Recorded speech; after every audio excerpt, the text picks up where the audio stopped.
Are you thinking of making the switch from the original Sniper EFI to Sniper 2 EFI, but don't know what to expect?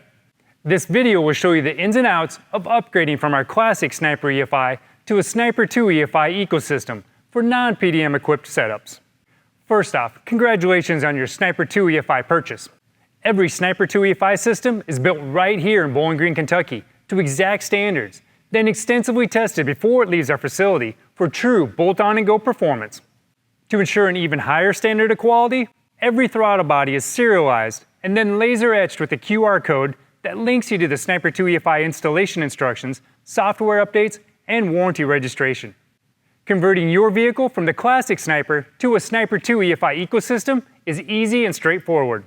Assuming that your power, ground, and switch 12-volt sources were properly wired to your original Sniper system.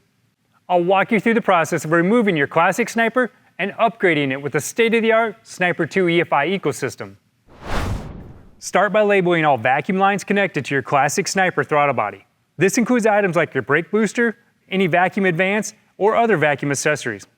Disconnect the throttle and transmission kickdown cables or linkages if so equipped.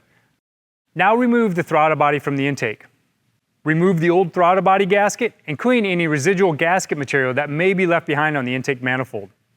Place the new flange gasket over the studs on the manifold and set the Sniper 2 EFI throttle body on top of the gasket. Reinstall the hold down nuts and snug them progressively in a crisscross pattern to 60 to 80 inch-pounds. Transfer any throttle or transmission studs and brackets if applicable. Sniper 2 uses a different style throttle lever than the classic Sniper, so some brackets and accessories may not work on your Sniper 2 throttle body. Let's move on to system sensors. The oxygen sensor provided with your Sniper 2 EFI system will thread right into the bung that's already installed in your exhaust. If you wanted, you could reuse the old O2 sensor that's already in your exhaust system and save the new one as a backup. Just like the oxygen sensor, you can reuse the existing coolant temp sensor from your classic EFI installation. Save the coolant temp sensor that's provided with your Sniper 2 system just in case you need a service part in the future. Connecting the main wiring harness of your Sniper 2 EFI system is pretty straightforward, and you can reuse the connections from the original Sniper install. The battery positive, ground, and switch power wires, along with the fuel pump power wire and the yellow coil minus wire, are all color-coded the same and remain in the main harness. The exception is the white points output wire, which has been moved from the input-output harness on the classic Sniper to the main harness on Sniper 2. But if necessary, you could cut the old wires and reconnect them to the new wires for the Sniper 2 EFI harness using high-quality butt connectors. We offer a variety of terminal options in both solder and solderless designs to help you get the job done quicker and safely. Lay out the main harness that's included with your Sniper 2 kit. Route the 12-gauge red and black wires, and using a high-quality connector, connect the red wire directly to the battery positive post.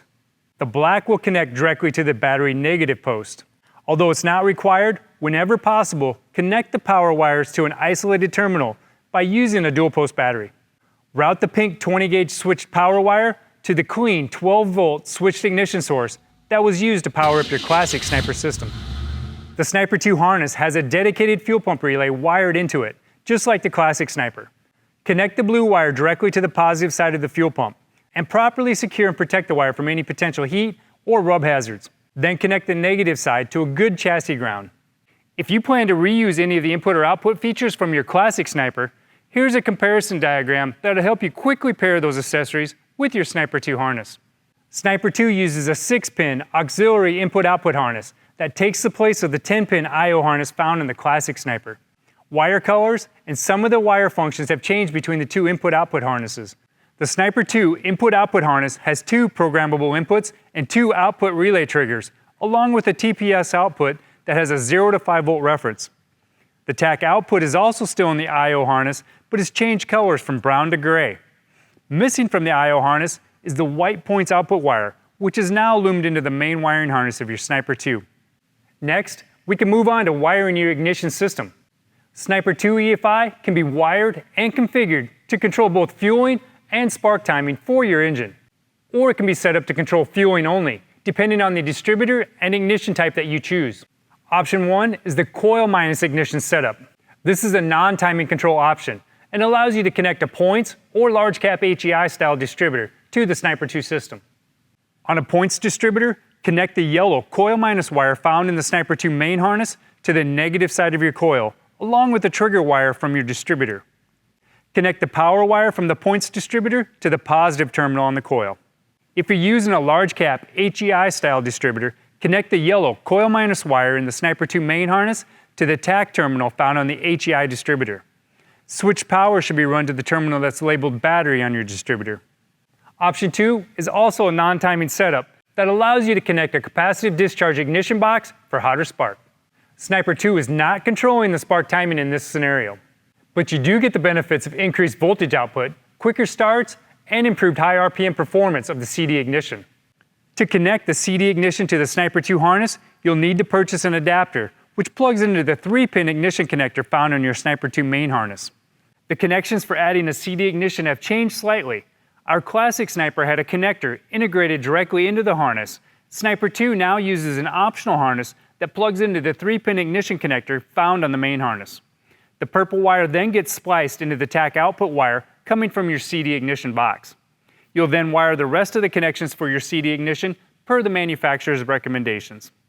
To get the most out of your Sniper 2 EFI system, we recommend adding a Hyperspark distributor, ignition box, and coil. Using a Hyperspark distributor and ignition system allows you to control ignition timing, and thanks to the plug-and-play harness, installation takes no time at all. Install the distributor into your engine according to the Hyperspark distributor instructions. If you need help with the install, follow the link for step-by-step video instructions.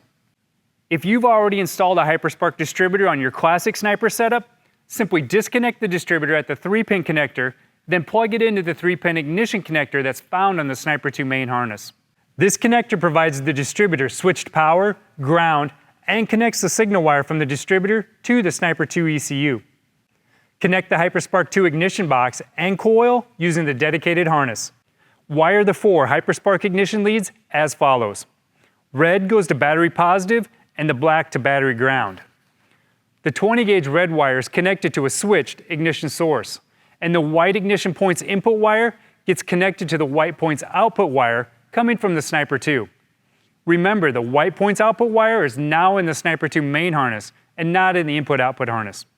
If you choose to use a Hyperspark canister style coil instead of the standard coil, you'll need to cut the connector off and install the appropriate terminals onto the wires. Once all your connections have been made, shorten and tie up any loose or unused wires. Place heat shrink over the ends of any unused wiring to prevent them from making contact with anything in or on the vehicle.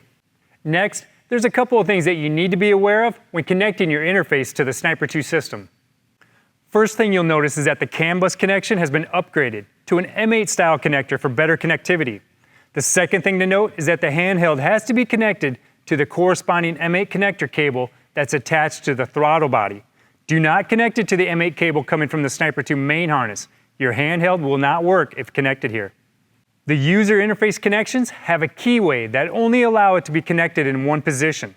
Once orientated properly, screw the connector together to secure it.